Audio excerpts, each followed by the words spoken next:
मंगले शिवे सर्वा साधिके शरण्ये त्र्यंबके गौरी नारायणी नमस्तुते। आप सभी का स्वागत है मेरे YouTube चैनल भक्तिपीडिया पर और आप सभी को शारदीय नवरात्रि की हार्दिक शुभकामनाएं। माँ दुर्गा की आराधना के ये 9 दिन भक्तों के लिए बहुत खास होते हैं। इन 9 दिनों में माँ की पूजा और कलश स्थापना के साथ हर दिन माँ के अलग अलग रूपों की पूजा अर्चना होती है। इन 9 दिनों में माँ दुर्गा के 9 रूपों की कृपा पाने के लिए भक्तजन व्रत, पूजा पाठ और हवन करते हैं। इस बार शारदीय नवरात्रि 15 अक्टूबर से आरंभ होने जा रही है और समापन 24 अक्टूबर को होगा और 10वें दिन दशहरा मनाया जाता है।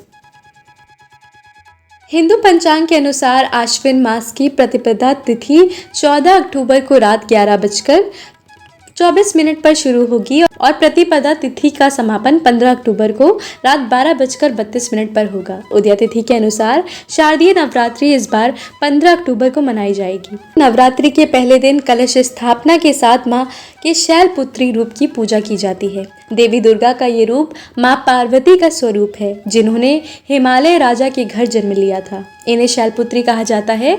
इस दिन पीले वस्त्र पहनकर माँ शैलपुत्री की पूजा की जाती है और माँ शैलपुत्री को गाय के घी का भोग लगाया जाता है। नवरात्रि के दूसरे दिन माँ ब्रह्मचारिणी की पूजा की जाती है। मान्यता है कि भक्तजन जीवन में सुख और सफलता पाने के लिए माँ ब्रह्मचारिणी देवी की पूजा करते हैं। ये देवी माँ का अविवाहित रूप है और प्रेम और बलिदान का प्रतीक माना जाता है। इस दिन माँ ब्रह्मचारिणी को शक्कर का भोग लगाया जाता है। नवरात्रि के तीसरे दिन माँ चंद्रघंटा की पूजा की जाती है। माँ चंद्रघंटा की पूजा करने से बुरे कर्मों और पाप कर्म से मुक्ति मिलने के योग बनते हैं। मान्यता है कि तीसरे दिन भूरे या ग्रे कलर के कपड़े पहनकर माता की पूजा करने से लाभ होता है। भोग की बात करें तो माँ चंद्रघंटा को दूध और दूध से बनी मिठाई चढ़ाने से मनोकामना पूरी होती है। नवरात्रि के चौथे दिन दुर्गा देवी के रूप माँ कूष्मांडा की पूजा का विधान रखा गया है। माँ कूष्मांडा खुशी और सकारात्मकता का प्रतीक कही जाती हैं और इनकी पूजा करने से जीवन में खुशहाली और घर परिवार में सुख शांति आती है।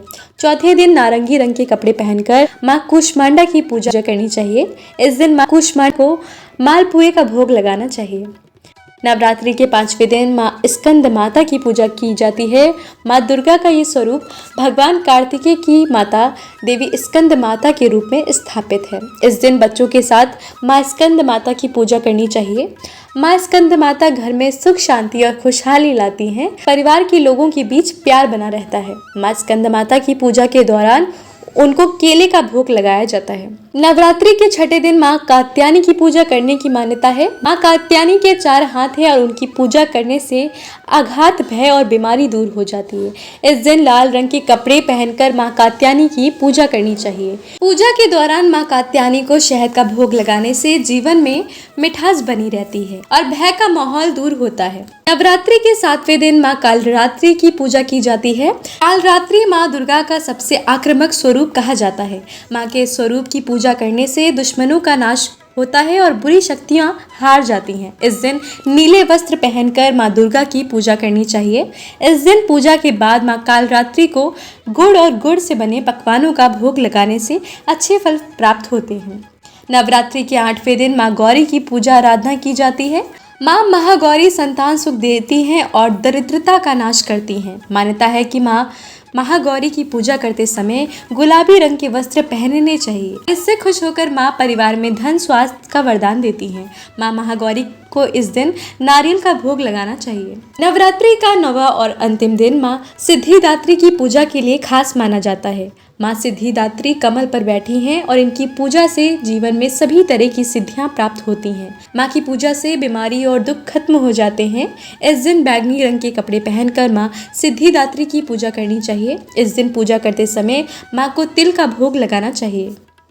माँ दुर्गा इस साल हाथी की सवारी पर आ रही हैं, इसलिए इस साल नवरात्रि का धार्मिक महत्व कहीं अधिक बढ़ जाता है। वैसे तो माता का वाहन शेर है, लेकिन धरती पर माता अपने अलग अलग वाहनों से आती हैं। भागवत पुराण के अनुसार जब भी माता हाथी पर सवार होकर आती हैं, तो वे अपने साथ सुख, समृद्धि और खुशहाली लेकर आती हैं। मान्यता है कि नवरात्रि के दौरान माँ दुर्गा की पूजा उपासना से वे प्रसन्न होती और भक्तों को सुख, सौभाग्य का आशीर्वाद देती हैं।